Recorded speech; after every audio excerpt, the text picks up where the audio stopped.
further ado, I am going to be welcoming our future congressman. Listen, I'm going to give you an opportunity to pronounce your name. I am not even going to try your last name. It would cost you $5 if you butcher it, and I know where to get it from you. How do you say it? How do you actually pronounce? What's the pronunciation? So I want you to try it first. All right? Njinimbot? No. Hold on. I want everybody to give her a round of applause if she does it right. All right. So first of all, Go ahead. The N is silent. Oh, okay. Okay, so the N is silent. Yes. Jimbot? No, it's Njinimbot. Njinimbot. Okay. Yes. All right. I tried pronouncing your name a couple of times because I've never heard that last name before.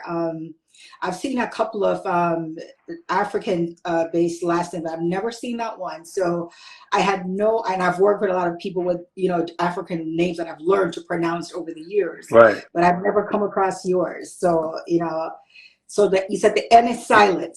Yes, the N is silent. I don't know why Dad and Mom put it there, but it's never pronounced, so it's completely silent. Okay. All right. It's a pleasure having you on the dialogue. And for those who are going to, a lot of my people tend to tune in after the fact. Mm-hmm. And for those who are going to watch after the fact, I want to thank you for also watching. And once again, this is one of Maryland's future congressmen. I'm going to stick to Gabrielle. All right. That's perfect. I'm going to stick to Gabrielle. So you lost $5 then. I wouldn't have guessed that the N in your name is silent. I wouldn't have, because I pronounced it with the N. Okay. But Gabrielle is fine. Simple. So I asked you on the show because my show theme is based on it's not just immigrants. Even if you weren't an immigrant, I also talk to people who I find to be inspiring. So I think you're both. You're an immigrant and you're inspiring. Well, so I felt that I should put you under the immigrant category because you have a good story. So when people are not immigrant, because I talk to people that don't necessarily live in the U.S., but they are doing good, whatever country they are in. Mm-hmm. So I put them under the category of inspirational, and you're both. Well, thank you. So today you gotta talk to me nice. I don't want you to leave nothing out because I want people to get to know you, your story, and as a politician. We'll talk about, what it is going to be for you, what you're running on, why should people vote for you. Those are some of the things we're going to talk about today. So tell the people where you born and raised. So I was born and raised in a small town in Cameroon, which is in West Africa for those who have their geography kind of messed up. But it's in the western part of Cameroon. It's called Bali Nyonga. And people get confused with Bali in Indonesia. Okay. That's different. But this is a small town in the northwestern region of Cameroon in West Africa. That's where I was born. And my dad it's a polygamous home. I think my dad had a total of 5 wives, which is actually not as much as the other people in my town used to have. And I have a total sibling of about 19. And we all lived in one compound, as they call it, in one compound. And we grew up with our stepbrothers and stepsisters. And if you walk into the compound, you would know whose child belongs to which mom or not. Because we grew up, and understood that this is dad's wife 1, 2, 3, my stepmoms. So all of you live together, all wives, all the children of the wives live in the same place. Same compound, under the same roof.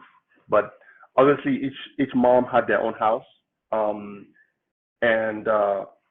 mom had her own house where we grew up, where we were raised in, 3 of us.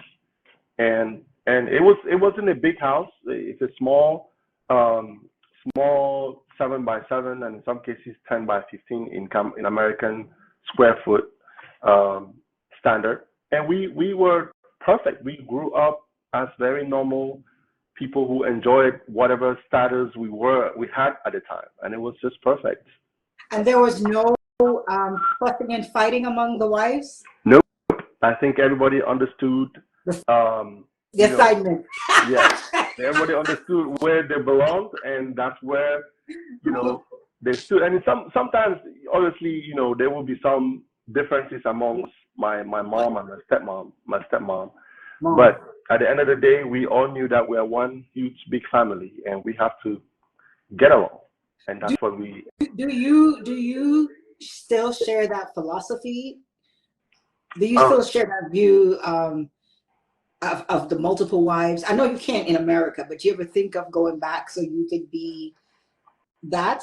You ever think of going back to Cameroon so you could be just that?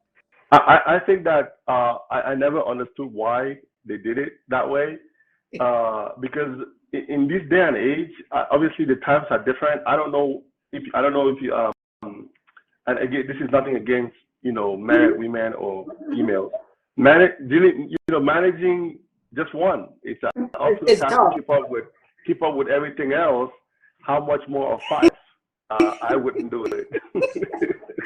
That's got to be tough because he has to be spread out amongst all these wives, manage to keep the peace. But as a Jamaican would say, your father dan dada. Yeah.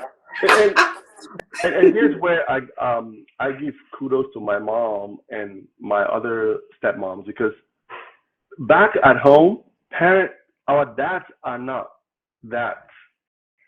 I mean, they're dads, but most of the work is done by the moms. Most of the work, for example, in my mom, she's the one who we used to call her the strategist of the house. Okay. She's good at strategizing a whole bunch of things. And Dad was there. I said Dad, but most of the work, the core work, was done by, and that's just not in my compound, but across the town. Mm-hmm. That's what it's normal for the moms to be the one to take care of things in the family.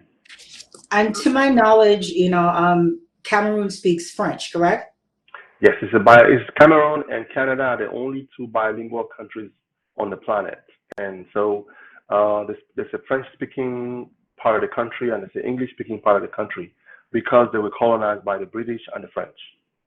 Okay, so I knew that much because yes, Canada is one. I didn't know if there was any other countries like that where half the country pretty much is one language and half. So Cameroon is like that. Yeah, that's just something I just learned as well. So is it why you're frequent? What language what side were you on? The English-speaking part? Did you speak more French or English? I was born and raised on the English-speaking part of the country, but I lived for a couple of months in the French-speaking part of the country, and so I'm very bilingual. Okay. I can speak both languages very fluently. Mm-hmm. So how did you make the trek to America? What happened? What changed for you? So the trek to America was very interesting, and it was very unexpected because of the way we grew up struggling in every aspect of growing, as I could say. I'll give you just a couple of examples. I used to trek 7 miles to school and back, and on foot with no shoes. My parents, my mom used to make fun of me that my feet became a size 14 because I went for so long without having any shoes, and so my feet just kept growing. But that went on for a very long time. I gave a detailed analysis and a detailed story of how I grew up in my autobiography, which I wrote in 2018, and you can find that on Amazon. But it was not a very easy, cozy life when we grew up. And so my coming to America was very, very unlikely until I fell into the hands of someone who became a family friend and saw the way I worked and believed that, I could do better in a country like the United States of America. And I've always grown and thought in my mind, like, I mean, the things I hear about the States, however could I be here? And within a short span of about 6 months, I left Cameroon like unplanned. It went so fast, and within 6 months, I was here, thanks to the family friend, and he's of late right now. And I always say, may his soul rest in peace, because if it wasn't him, my chances of coming here would have been slim to none. How old were you when you came here? I was 26, and when I left Cameroon at 26, I had no idea where I was going. Like, and the guy was very gracious. He gave me $100. I had $100 when I flew in. 5 $20 bills stick together and say, here, go. And I didn't know that was not much money to fly into the United States with. Otherwise, I would have spent it wisely, and I'll tell you why down there, as we go. Because when we flew from Cameroon to Paris, he was with me, and from Paris to Chicago, and just to tell you how naive or ignorant I was about the whole travel thing, I didn't know there was a time difference between. I mean, I knew there was a time difference, but I didn't know the time difference in flight time from Chicago, from Paris to Chicago. So, and it said we were going to leave Chicago at Paris at 2 p.m. and get here at 5 p.m. I'm thinking, okay, it's a 3-hour flight. But the reality was, it was an 8-hour flight. And so 3 hours came and went, and I'm thinking, why are we still at 37,000 feet, So I asked the guy who was sitting next to me, like, well, where are you going? He said, Colorado. I said, oh, now I know I'm officially lost. Okay. Because he said he was going to Colorado, but it was just the time difference, but that's how I ended up here, to Chicago. And while I got to Chicago, my final destination was actually in Akron, Ohio. So I got to to Chicago, and the flight was canceled to Ohio. I should have stayed behind at the airport. And the $100 I had, I took it and rented a hotel, and I didn't even sleep all night because I didn't know where I was. So it got very interesting from then. So did you, when you left Cameroon to come to the U.S., did you know who you were going to stay with? Did you know any of those things? I was coming in as a student, as an everyone student. Okay, so you came at the day, because that's something that I always want to know about, I guess. Like because that will tell me a sense of, are you able to work, or are you going to be living illegally for a while, or it got more interesting, because when I came in as a student, I got into, so from Chicago, I spent the night at Chicago, and the following morning, I had blown up my $100, and I had no money with me whatsoever. And when I got to the airport, there was this guy sitting next to me. His name was Mr. Nelson. He gave me a business card, and his name was David Nelson. And visibly, he could see that I was exhausted, like really exhausted. And he asked me where I was from, and I told him I'm from Cameroon in Africa. I'm like, where is that? In some part of West Africa. And he asked me if there was someone waiting to pick me up at the airport. And I said, no. He said, so where are you going? I said, University of Akron. He said, well, it's a long drive from the airport. I said, okay. He said, well, I would hate to leave you at the airport. I'm going to give you a ride from the airport to the university. We got to the university, and there was nobody there because it was a Sunday. Oh, shoot. Yes. So he said, well, I cannot take you to my house because obviously I don't know you. And I have young children in the house that, I can't bring a stranger who doesn't have a place to go. And I said, I completely understand. And I think he thought of just leaving me by the roadside in the school, and the good part of him says, what is he going to do when you live in there? Yeah. So he came back and and asked me if I knew anybody in the country. And I said, I knew some people in DC, but they know I'm coming to Ohio. He said, well, you might need to go to DC. But I said, I have no money on me at this point. So he said, well, I will take you to the Greyhound station. I will pay for your bus fare. And he paid for my bus fare for $60. I can never forget. Because I actually have this story in my book, because he was such a good guy, and I can never forget about what he did to me, especially just coming into the country not knowing anyone. He gave me $60, took me to Greyhound, and gave me 20 extra bucks. Say, hey, Oh, so nice. it's a 12-hour ride from Ohio to DC. If you get hungry, here's 20 bucks. That's how I ended up in DC. And when I found out that the tuition was 17 grand a year, and I came with $100, I knew that was not going to be possible. And that's how I started struggling, trying to make ends meet by working in a restaurant in College Park, cleaning dishes. And at nighttime, I used to go to, I don't know if you know about Crossroads. It was a nightclub that was right there in Bellsville. I heard about it, but I've never been there. I'm a New York transplant too. Okay. Yeah, I used to go to Crossroads and all the neighboring clubs and restaurants and pick bottles to go sell it to make money. And I literally used to go deep in those trash cans, like the big dumpsters, and pick all the bottles out, put it in trash bags, just to find out that there are no bottle recycling plants in Maryland. And I had thousands of bottles packed in somebody's backyard, and I had to figure out how to get rid of it.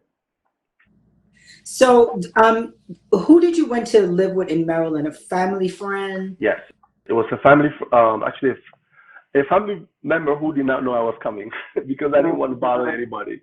But I had to, let them know I was coming, and I did end up staying with I think it was my cousin, and then from there I moved to my brother's house. But all this happened within a very, very short period of time, and then I started working at that restaurant. Yeah.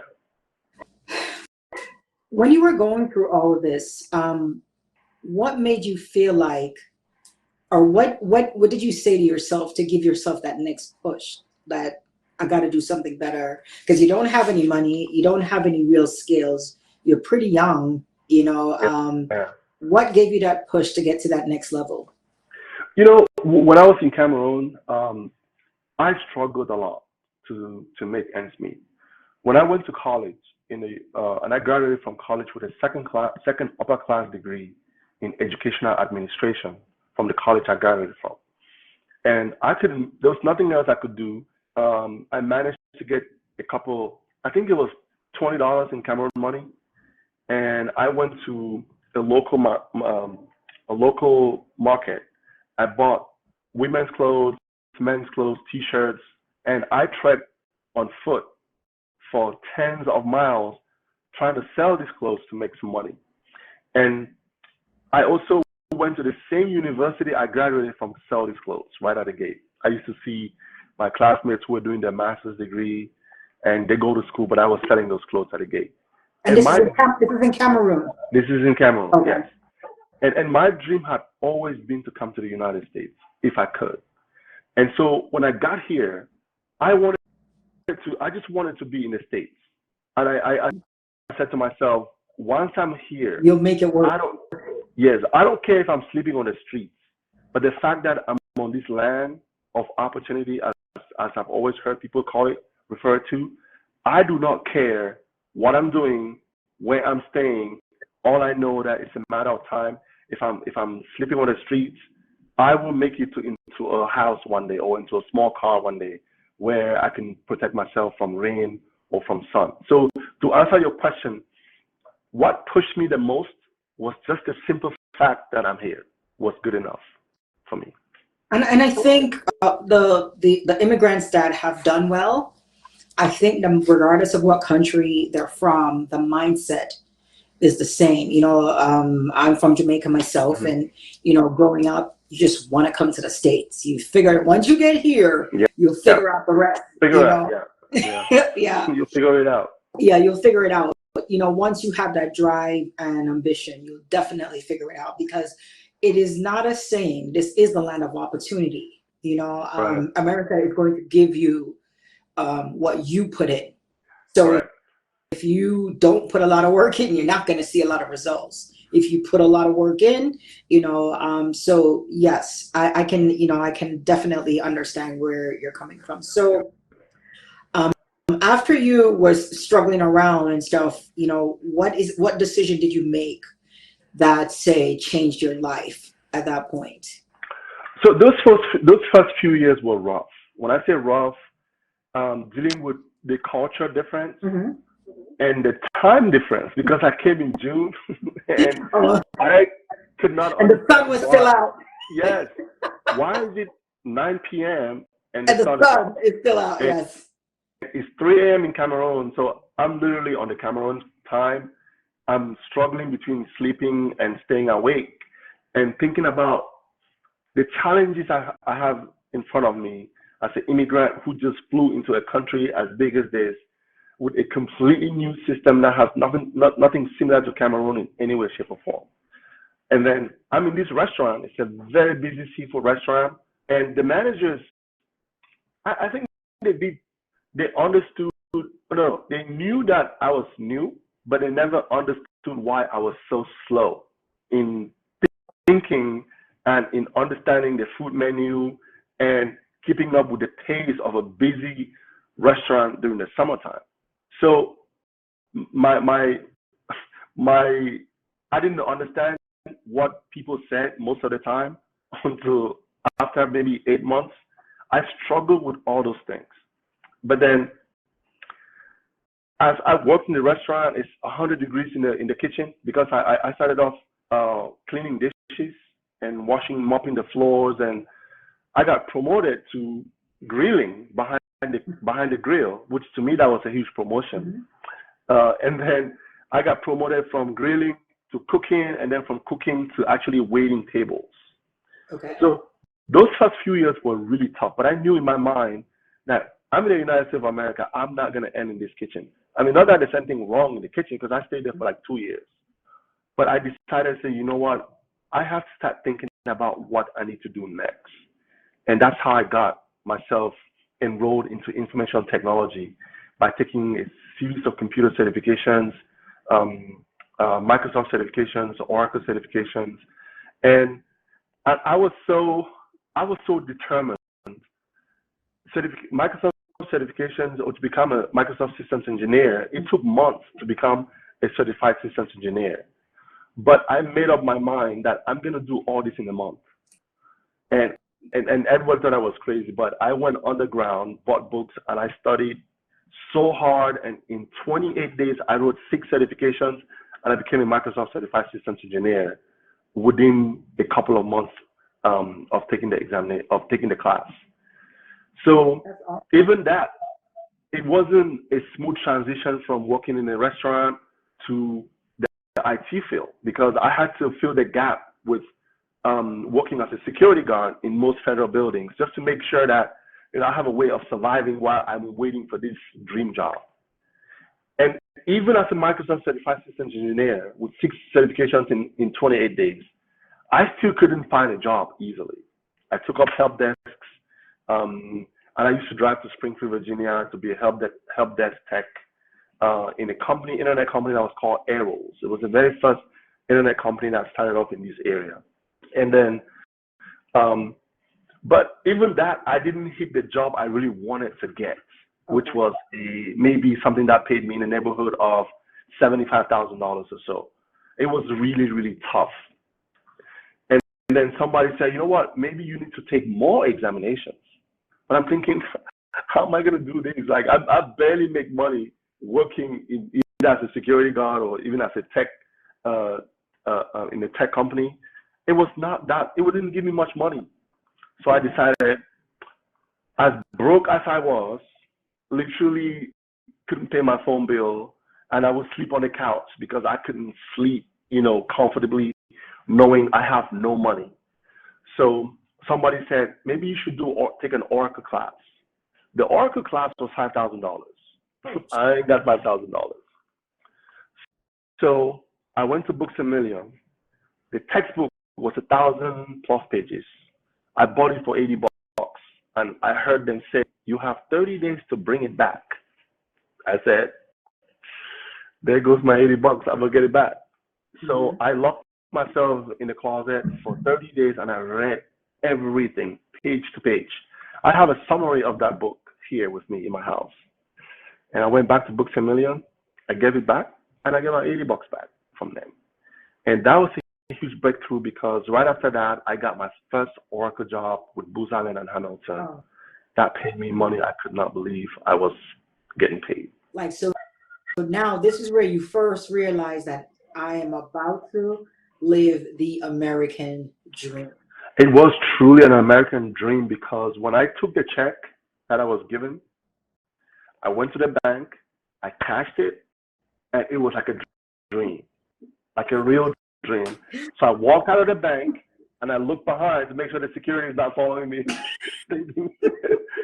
But yeah, it was an American dream, and everything kind of changed from that point on, because I went from working for Booz Allen, which is a very big government contractor, and I worked for PG County government as a database administrator, managing the Oracle database for all the city services in the county. And then I went to Baltimore City and worked there for 18 straight years, running all city services in IT at the Mayor's Office of Information Technology.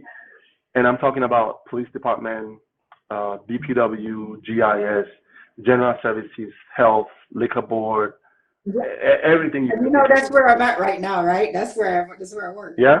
Oh, that's awesome. Yeah. Yeah.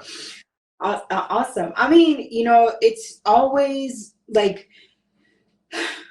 I think people who are born here, they don't have the same appreciation, I think, of what it is to be an American. And I try to tell people who I'm close to, like, hey, you don't understand what you're born into, but you can't, because I see it with my own children.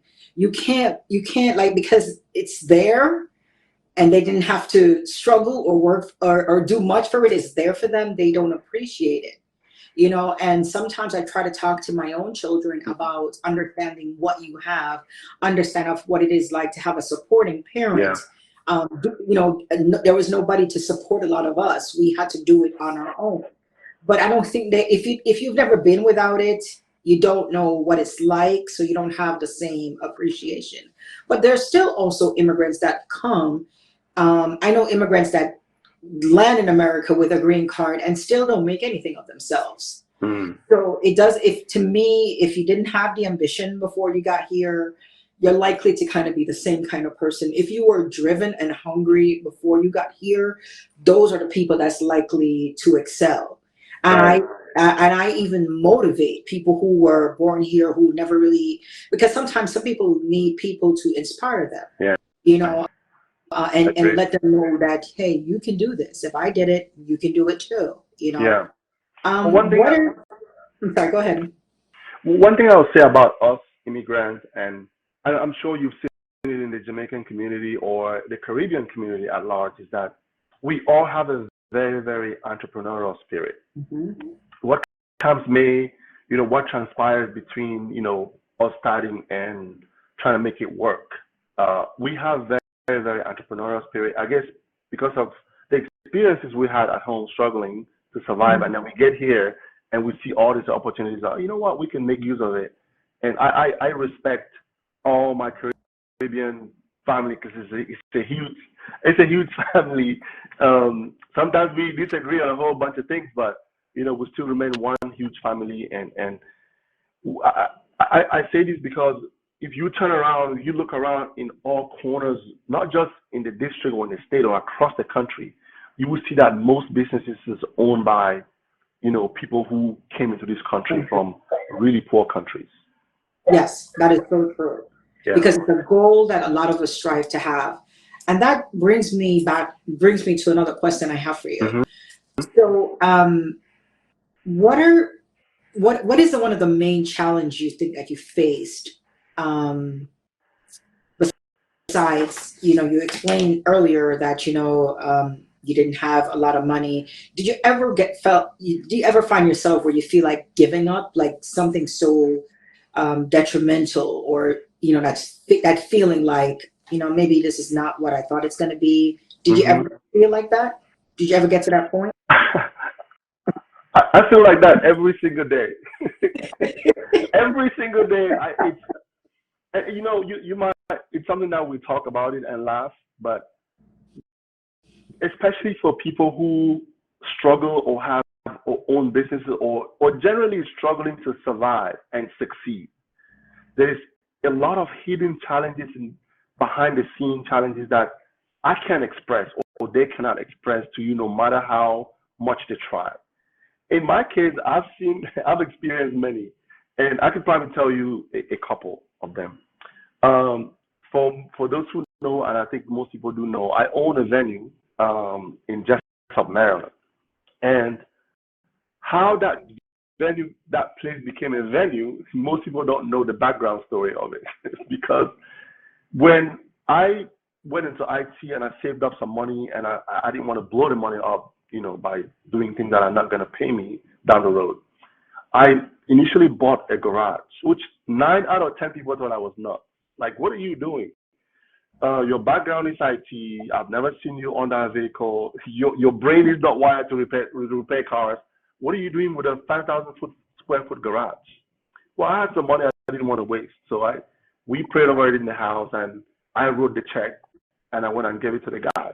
And it was like, whoa, okay, what have I done?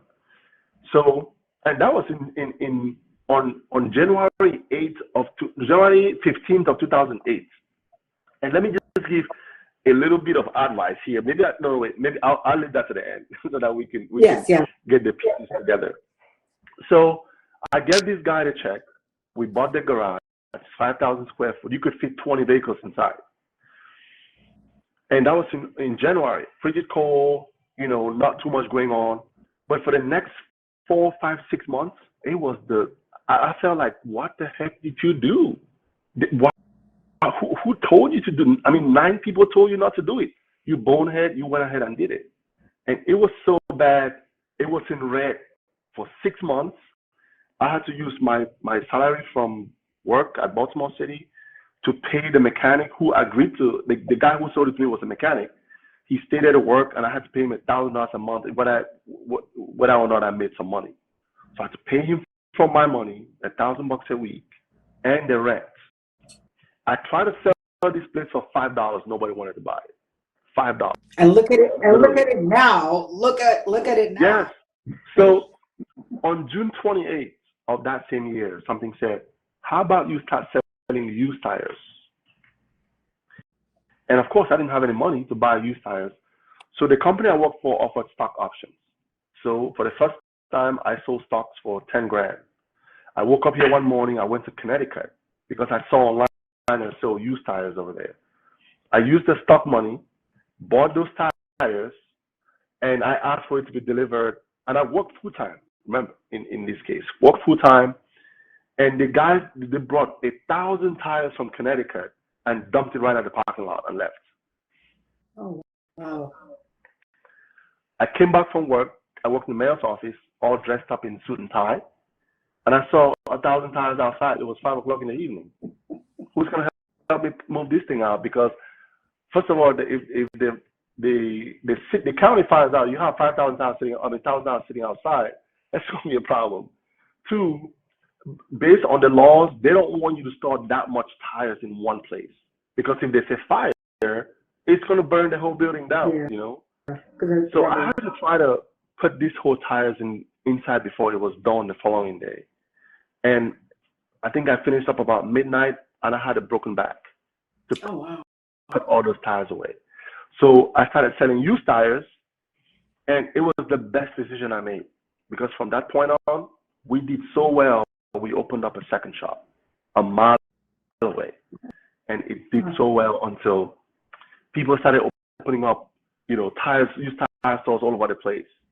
And then it took a nosedive. We weren't making much money. So I went to work, came back one day, and they gave me $200. I was like,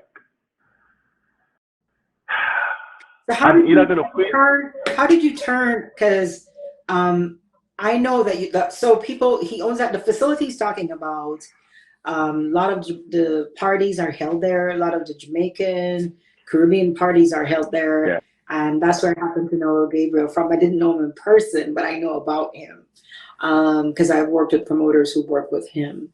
And it's really big and a really nice venue. A lot of the Jamaican artists that comes up to perform, they perform there. It's a really, really big venue. How did you get into turning it into a venue? That's very interesting. A very desired venue by promoters. By the way, and that's how I got my plug into the Caribbean community. I mean, I am so entrenched into that community. It's hard for me to disconnect myself from it, but because they're one of they used to be, or at least the biggest set of the community that used that venue the most amongst Africans and Hispanics and all. But what brought me to turning into a venue is because the used tire store was no longer giving me the money that could sustain the place alone. And so one afternoon again, I came dressed up in suit and tie, and they gave me $200 for the day. That never used to happen. We used to make $2,000 a day. So I said, what next? And something said, how about you put up a venue in that place? Now, it gets more interesting because, as you know, having a venue is a very, very long and complicated process. Mm-hmm. Obviously, because of safety reasons, when you have 200 plus people in one building, the county worries about stampedes or fire issues in case of a fire. You know, a whole bunch of people are going to die. So they make the process really, really difficult. So, and again, I was naive and ignorant. I started the place without any permits. And the county, Howard County, does the annual inspection of all the buildings in Howard County. So that's how they found out that there's a place here that they don't know about. Like, how? So I'm driving on 295 and somebody calls me, and it's a fire marshal's office. Oh, can you meet us here? Sure, why not? And I came. I had probably 18 parties lined up, and they told me I can only have 24 people inside. Yeah. And I had torn down the entire place, took everything out, and just patched it up. And it was good enough for a party. But I did not know that there's more required to it. So when they found out, it was at such a bad time because my dad was critically sick, and we all knew he was going to pass away. And I was in law school at the same time. So I worked full time. I was in law school, and my dad was very sick in Africa.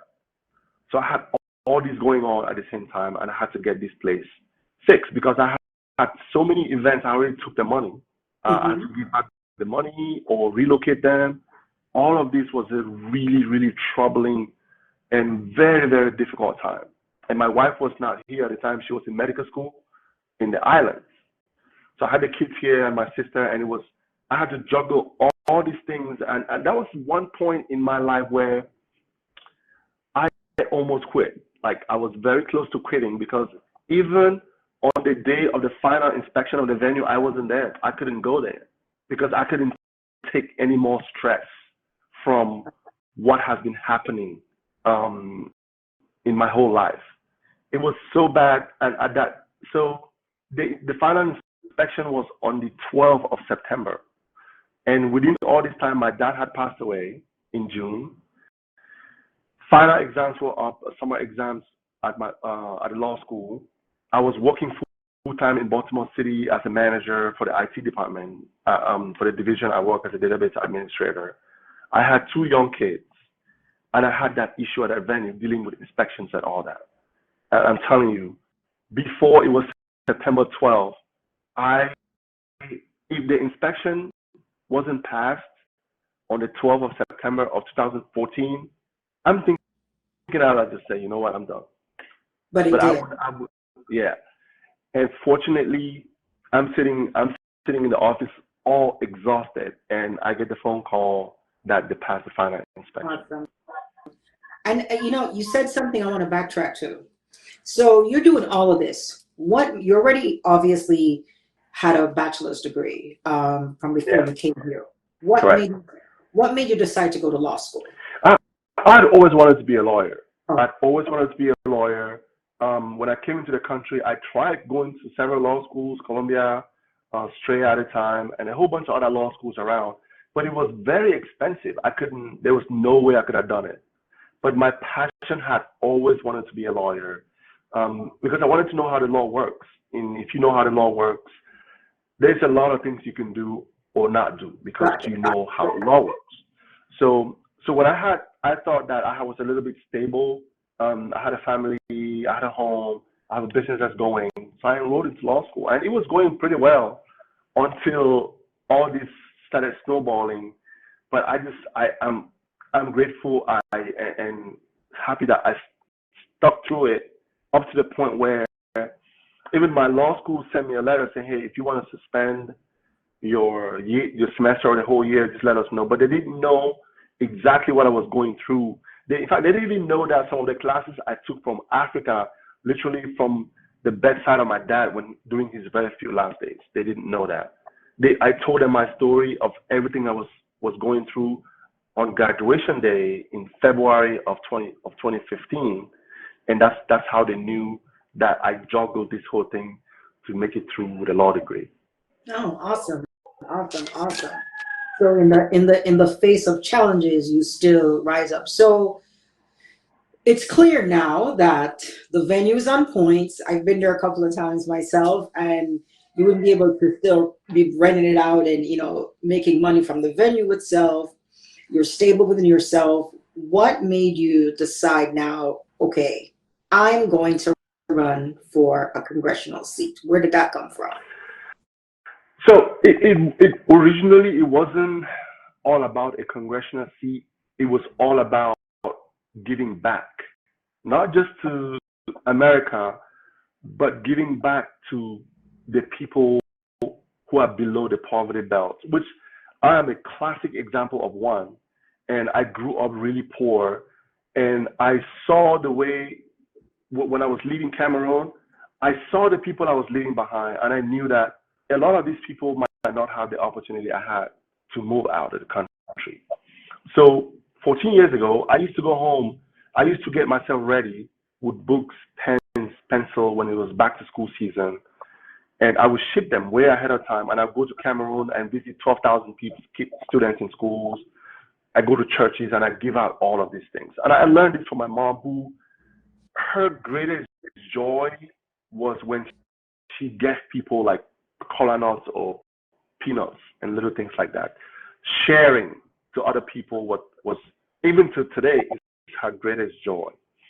And it instilled in me that paying it back, you know, from the help I've got to be up to where I am at this point, I was literally like a baton you hand from one person to one person to one person that rose me up to this. I told you that somebody helped me come to this country. It wasn't my parents at all.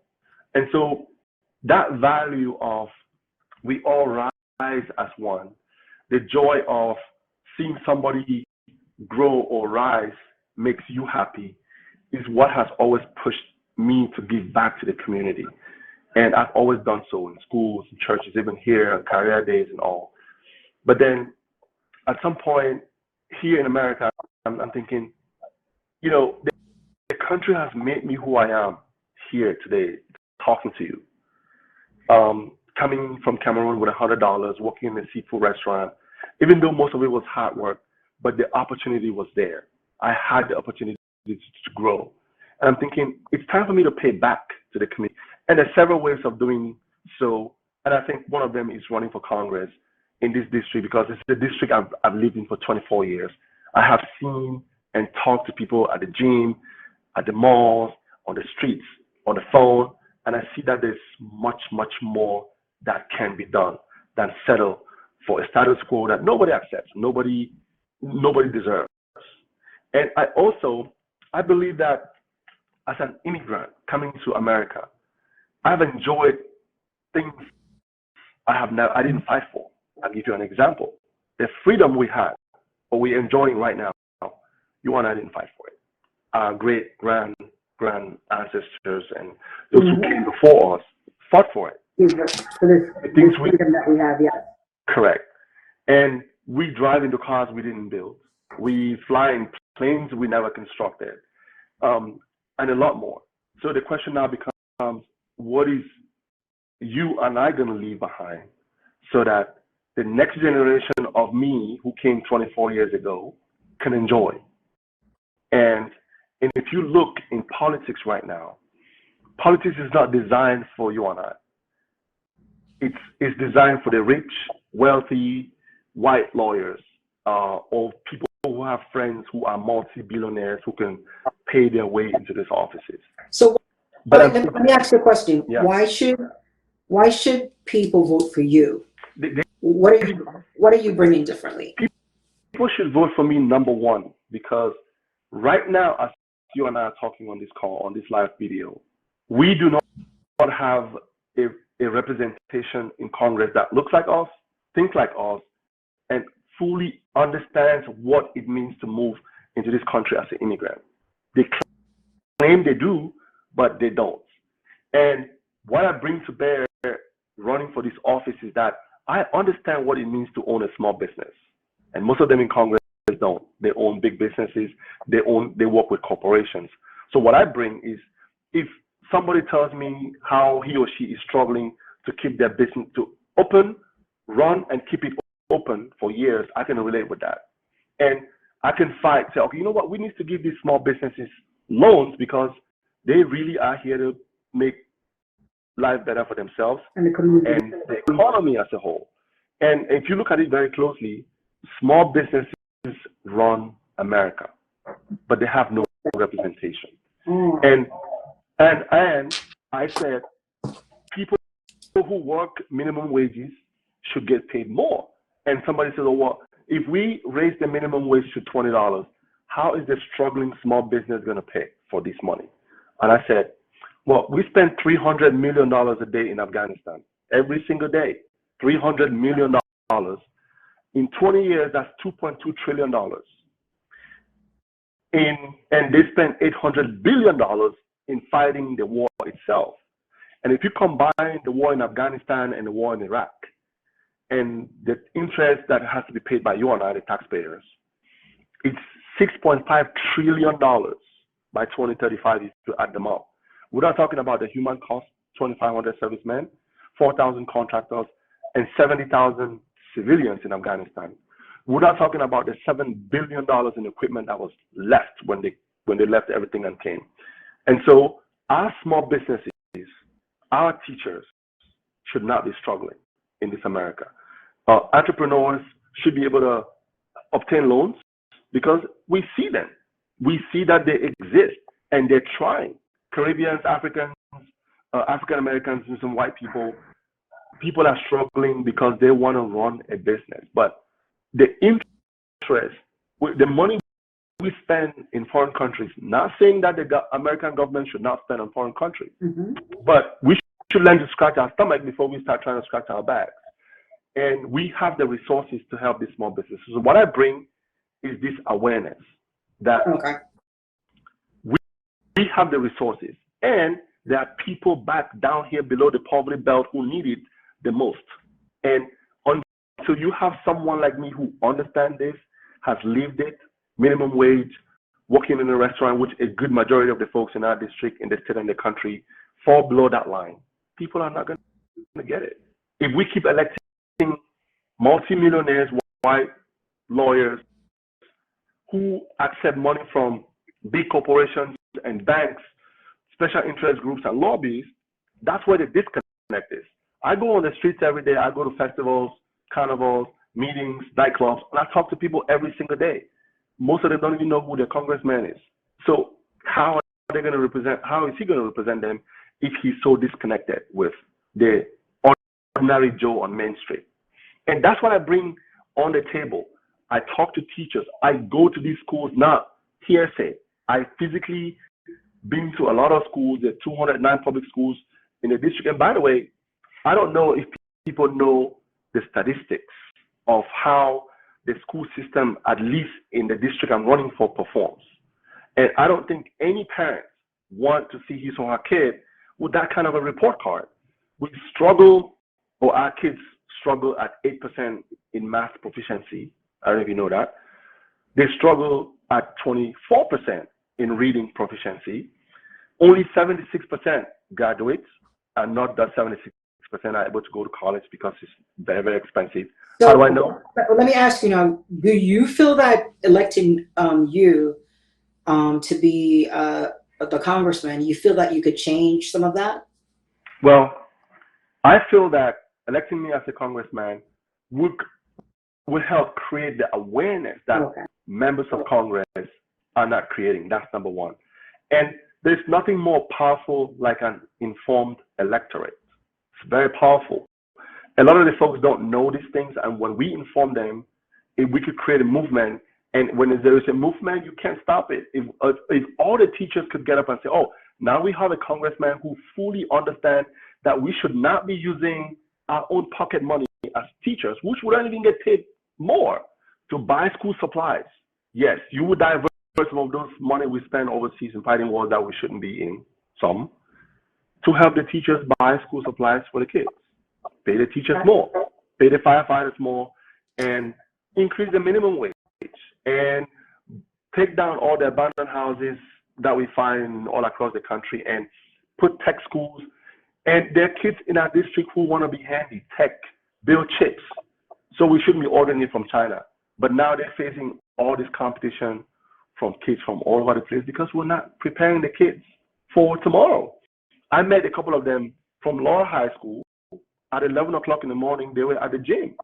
I said, "What are you doing at the gym at this hour of the day?" And here's what they tell me, and literally, the kids said, "We believe that the gym builds us more than the schools." Oh, wow. That's very serious. And if we want to start thinking about the importance of educating, or at least giving our kids a world-class education, we have to start addressing that now and not watch them go to the gym because the schools are so boring. And I think when people walk the walk, they tend to be better leaders, because that's where their emotional intelligence will kick in, because they know what it is like to stand in that shoe. Right. And so they know what it is like. And, even when Barack was running, one of the reasons why he was able to relate to a lot of people, because he wasn't raised in money. He went to college like most of us, on loans and struggles and all these other things. So I think it was easier to make choices for healthcare, make choices because he lived that. Right. I think when a politician is disconnected from what it's like to struggle, or what, I'm not saying that you can't come from rich and be understanding. Correct. But it's not the same as experiencing something. Just like I always say, if you've never had a baby, you could never imagine what the process is. You can think about it, but if you've never gone through the process, right, you cannot really truly know what it's like to have a baby. So right, I apply that analogy to a lot of things.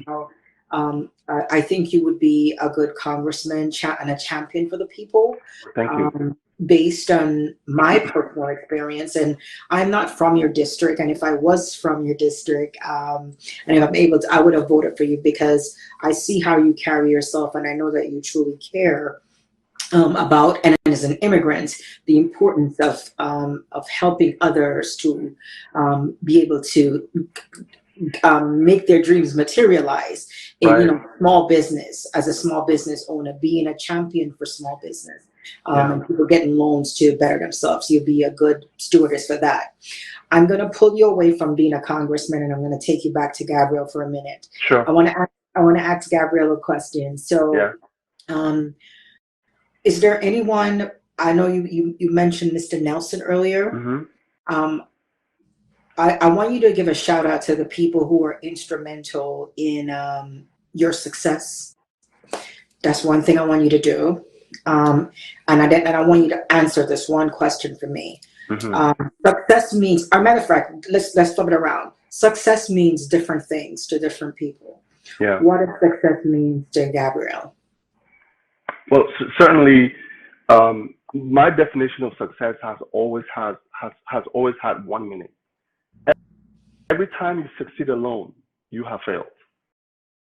So my definition of success is when we all rise as one people, when we all succeed, when you turn around and one of your friends is a lawyer, one of your friends is a successful businessman, and one of your friends is a doctor, whatever people choose to do in their lives, and they thrive in it with some help that you give them. That's my definition of success. And that tends to, I tend to see these or try every single day to see that the people who are around me, I play a small part in some way to see that whatever they're doing, they should succeed in it. I mean, obviously, you're not going to find this on every single day or on your daily encounters with other people. Mm-hmm. But it's to me, it's very, very satisfying if I can help every single person that's connected to me, and those who are connected to me turn around and help everybody else that's connected to them. And before you know it, we will have one big thriving community, and it's going to make the world a better place. So we really need to, I think the world will be so happy, so happy.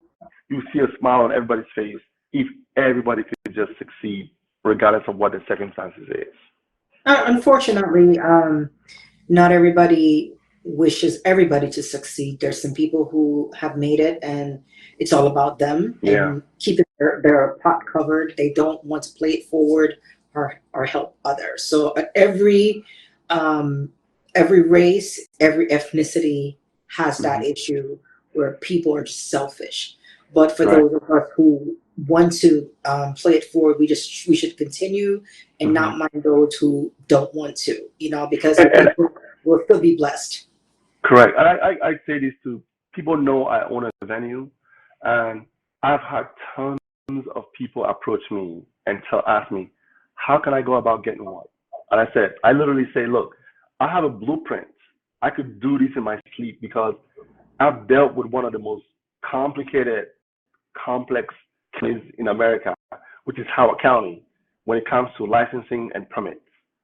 And literally, they put me through the eye of a needle to get the licenses, permits for my venue, and the liquor license I got from them. They put me through the eye of a needle, but it was a good lesson for me to know all of that. But it's of no use if I keep all that knowledge in my head and not share it. I mean, the country is so huge, no one's success is standing on the way of anybody else's success. Awesome. So I'm going to say to everybody who is listening, if you have something you could share and it will help somebody else, share it, because it's not going to hinder your own success. We are blessed to be alive, one. Two, to be in this country where there is enormous opportunities that we can never exhaust. So who would you like to shout out? Who are some of the people that you'd like to shout out who, and listen, think long and hard and careful, because people tend to get their feelings hurt when they, my goodness, I help him to do this but people, they're not going to be able to mention everyone. Yeah. And then after you say some names and put a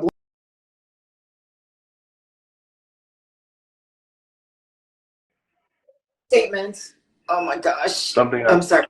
Yeah, my phone rang and I changed up my video policy. But put up if you don't want to single out anyone, hey, put it in a basket and shout out. I think I'm gonna put it in a basket because right.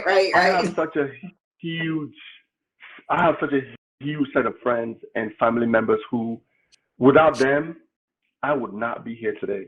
But if I break it down into family, friends, and business, let me start with on the business side, my staff. Like recently, in the past few years, there was no way I could be at a venue and leave with people at the venue, because I want to make sure everybody can go, and I make sure everybody went home if I can leave. But I have such an amazing staff right now that sometimes I take a break, and that means $1 million to me, that I can leave that venue to the lady who is at the bar. Everybody knows her, Sweet Face. She's there, amongst a whole bunch of other people that work for me to keep a successful event or a successful night. My staff, I said, I'm so grateful for all of them. There are many, from security guys to police officers to the cleaning crew to those who help, when I can't. There's too many of them. Did you say Sweet Face? She's one of them. She's one of them. she's the lady who is in charge of the bar, and that used to be one of my biggest nightmares because I'm not really good at that portion of it. She's very good at running bars. Everybody knows she's great. Yes, I single her out because she's also been not just today. I've known her since 2013, and she's one of those people who, after everybody's done with the madness in during the event, she'll stay behind and just help me clean up, and she kept it consistently throughout the whole year. So she's one of the staff members. I'm so grateful for them. Now, when it comes to friends, there's just too many of them. I don't even want to call any of the names, but because they are too not many, hurt feelings, just big one of them. Yeah, my friends. Yes. I say that to save you the heartache for the phone calls you're gonna get later. I have last question for you. I want you to answer. So, what would be your parting advice to anyone who is currently struggling, feeling helpless, feeling hopeless, or it started a business, struggling? What are some of your in a condensed way? Mm-hmm. What are some of your parting shots that you would like to share? I have one, and I have actually wrote a book about this. So I've published 5 books, by the way, and they're all on Amazon. I didn't know that. Yeah, I have 5 books published, and the one thing I'll tell everybody who is struggling, everybody who is down on a daily basis or run into roadblocks or mountains as they try going on with their daily activities, is this: follow your instincts. Follow your instincts. Every day we have millions of ideas in our head, but I guarantee there's one voice, there's a little voice in your head that tells you, do this. But then somebody's going to go, oh no, don't do this. One of your friends are going to say, oh no, don't do this, don't do this. When you're hopeless, when you are down, when you think the world is coming to an end, oh, the business is making $5 instead of $25 a day, or you started this event and you only went home with nothing. One, follow your instincts and never give up.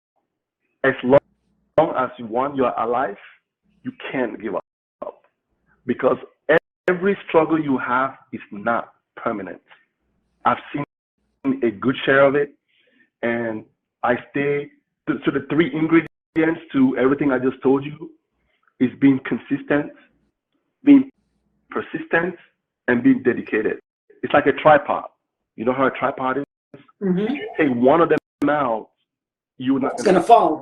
Yeah. So it's called being consistent, persistent, consistency, dedication, and persistence. Okay. Those 3. I actually have a book about that: consistency, dedication, and persistence.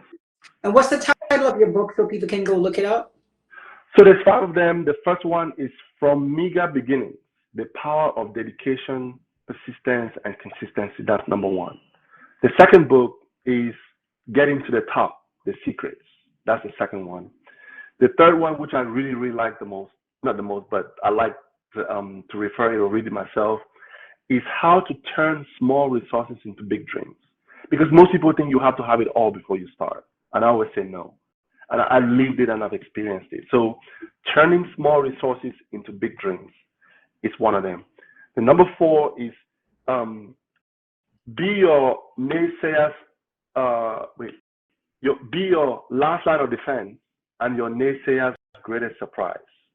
Be your last line of defense and your naysayers' greatest surprise. Meaning, you always have to understand that at the very end of the day, it's all about you. Yeah.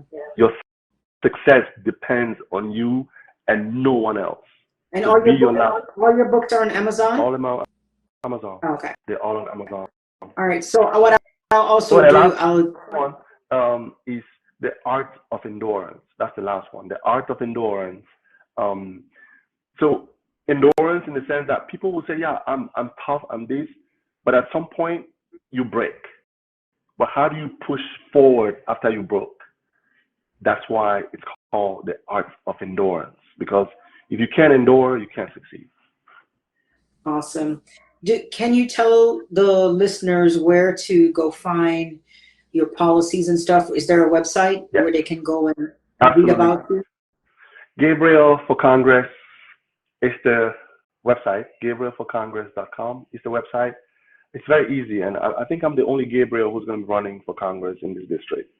Okay, so So it's easy to find. Gabriel for Congress. That's the website. So guys, you can for the ones that are going to watch later, you can look him up, see what his policies are, what he's about, and he has a very nice. I saw a video.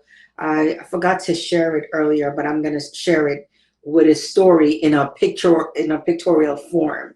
Yeah. So it's pretty nice. And you know, if you are from that district, you need to go vote for Gabriel. You know, so you know, especially for us, the party goers, you know, venue is important for us. Having a place to go party is important for us. Yeah. And having a representation in Congress is also important to us. But there are other areas of our lives that you could champion for. And it was a pleasure speaking with you. And it was a pleasure having you. And I do hope, and if you win, I want you to come back. Not when you're a big politician, I want you to come back and still talk to me. I will when I win, not if I win. When I win. Sorry, let me. We're gonna speak it into existence. When you win and you start, you know, become this big politician, I'm still gonna invite you back to talk to the people about what it's like and how has it been for you being in Congress. You know, how has your life changed? Mm-hmm. You know, but Gabriel, I wanted to, and I will closing out, but I wanted to take a second or two to say thank you for everything you're doing, because I know you're sitting back there saying, "Yeah, I just want to hear your story." But when you go back and I've listened to a whole bunch of your shows. You are doing such a wonderful job, because the stories that you expose is also helping other people to learn and see how they can help themselves by listening to other people's stories. So without you, I wouldn't even be here. And you know, with all the people that are going to be listening. So thank you so much for everything you're doing. When you come to the venue, let me know. I will. Thank you, and I'll continue supporting you as much as I can, because I believe in you. I appreciate it. Even if I don't live in the district to vote for you, but I believe in you, and I believe in what you're doing. Oh, and by the way, they should donate $5-10 when they go to that website. Oh yes, people. Oh, listen. No matter what it is, even if you can't vote for him, go ahead and donate to his campaign. Gabriel for Congress.